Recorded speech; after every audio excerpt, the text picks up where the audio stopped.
안녕하세요. 동행쌤입니다. 먼저 구독과 좋아요 부탁드립니다. 고맙습니다. 오늘은 외도를 가볍게 여기는 사람들이란 제목의 내용입니다. 부부 사이에 외도 사건이 벌어지면 외도 행위자와 외도 피해자 사이에 현격한 인식 차이를 볼 수 있습니다. 외도 행위자는 자신의 외도 행위에 대해 축소지향적인 스탠스를 취하고 외도 피해자는 외도 피해에 대해 확대지향적인 스탠스를 취하죠. 그러다 보니 외도와 직면한 부부는 부부 갈등을 조정하지 못하여 쩔쩔맵니다. 특히 외도 행위자가 자신의 외도 행위에 대해 가벼운 일탈, 썸 혹은 불장난 정도로 생각하는 인식은 외도 피해자에게 고통을 가중하는 것뿐만 아니라 심각한 수준의 추가적 문제를 일으킵니다. 그중 극단적인 것도 있는데요. 저도 외도 상담하며 경험한 바를 말씀드리면 배우자의 반복적인 외도로 인해 극단적인 선택을 한 외도 피해자가 있었습니다. 또 다른 사례로 제가 방문했던 지방의 어떤 면 소재지에서는 외도 관계로 인해 살인사건이 발생한 경우도 있었습니다. 후자의 경우는 저의 외도 상담과 무관한 일로서 해당 면 소재지를 방문했을 때 제 지인이 들려준 이야기입니다. 그리고 나중에 기사를 찾아보니 그 지역 신문에 보도가 된 경우가 있었습니다. 이처럼 배우자의 외도 사건은 단순한 일탈이나 썸 혹은 불장난이 아닙니다. 한 사람의 목숨이 왔다 갔다 할 수 있는 중차대한 일입니다. 그런데 외도 행위자 중에는 이런 것에 대해 가볍게 여깁니다. 그리고 고통으로 힘들어하는 외도 피해자에게 의지가 약하다느니 성격이 이상하다느니 하면서 자신의 잘못에 대한 반성과 사과보다 외도 피해자의 고통스러운 점을 역용하기도 하는데요. 이는 매우 부적절한 태도입니다. 태도 이야기가 나와서 말씀드리는데요.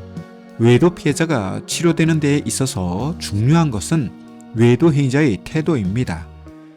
특히 외도 발각 후에도 추가적인 외도 혹은 외도 관계를 정리하지 않을 경우 외도 피해자 중에는 죽고 싶다거나 외도 행위자를 죽이고 싶다고 말하는 분들도 있습니다.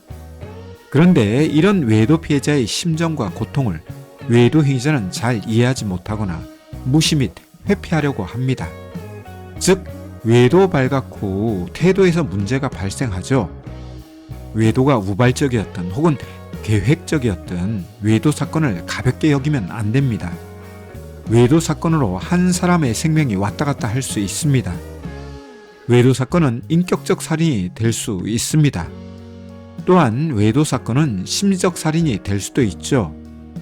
따라서 부부 사이에 외도 사건이 발생하지 않아야 하지만 외도가 이미 벌어졌다면 이를 빠르게 수습하고 치료하는 것이 필요하죠. 특히 외도 사건을 묵히고 시간을 끌 경우 고통과 괴로움도 증가하지만 외도 피해자에게 불리하게 상황이 돌아갑니다. 만약 외도 사건에 대해 부부의 원가족이 알 경우 그리고 원가족이 부부 문제에 개입할 경우 외도 행위자는 일순간 낙인이 찍히지만 시간이 흐르며 외도 피해자에게도 화살이 날아옵니다. 왜 빨리 잊지 못하느냐? 왜 빨리 극복하지 못하느냐? 시간을 질질 끄는 너가 더 문제다. 너만 참고 넘어가면 다 되는데 왜 그러느냐? 라며 주변 사람들이 외도 피해자에게 더 압력을 행사하죠. 외도 피해자도 외도 문제 해결과 함께 외도 극복을 위해 노심초사하고 있다는 것은 인정치 않고 외도 피해자가 외도로 인한 고통을 호소하면 반대로 부정적 피드백을 받기도 합니다.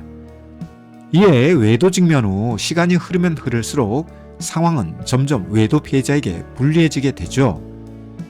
따라서 외도 직면 후 가장 먼저 해야 할 것은 외도 문제 해결과 극복을 위한 치료적 상담입니다. 이는 누가 옳고 그른가에 대한 상담이기보다 외도 문제 해결 및 극복을 위한 지혜를 얻기 위해 하는 상담, 즉 집단지성을 얻기 위한 상담이죠. 외도 사건은 단순한 사건이 아닙니다. 일단 세 사람이 엮어진 사건이기에 단순한 사건이 아니죠. 외도 발각 후 외도 상간자는 부부 사이에서 떨어져 나가겠지만 외도 직면 후 부부는 첨예한 이해 당사자가 됩니다. 외도 행위자와 외도 피해자로서 말이죠. 그러니 외도 사건은 단순한 사건이 아닙니다. 따라서 외도 문제 해결과 극복을 위해 필요한 것은 지혜입니다. 이를 위해 두 사람보다 세 사람의 지혜가 더 나을 수 있죠. 그런데 많은 부부는 외도 직면 후 이런 과정을 간과하거나 회피합니다. 상담사가 우리 문제를 대신 해결해 주거나 우리 대신 살아주는 것도 아닌데 뭘 외부적 도움을 받고 말고 해 라고 생각하며 혼자 외도 문제를 해결하려고 하는데요.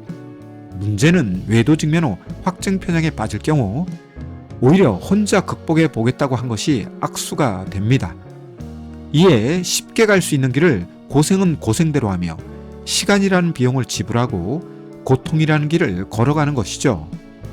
본론으로 돌아와서 외도 사건을 가볍게 여기지 마세요.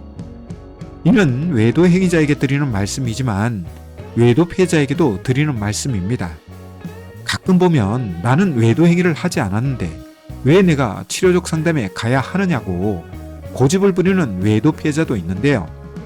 이는 지혜롭지 못한 선택과 판단입니다. 외도 상담이나 부부 상담은 잘잘못을 가리는 상담이 아닙니다.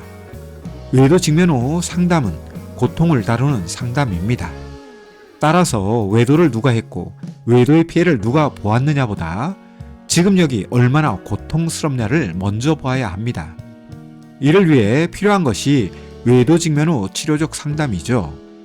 이런 점을 잘 인지하고 인식하셔서 외도 사건을 가볍게 여기지도 말고 외도 직면 후 수습과 대처에 대해서도 가볍게 여기지 말길 바랍니다. 오늘 준비한 내용은 여기까지인데요. 도움이 되셨다면 구독과 좋아요 부탁합니다. 고맙습니다.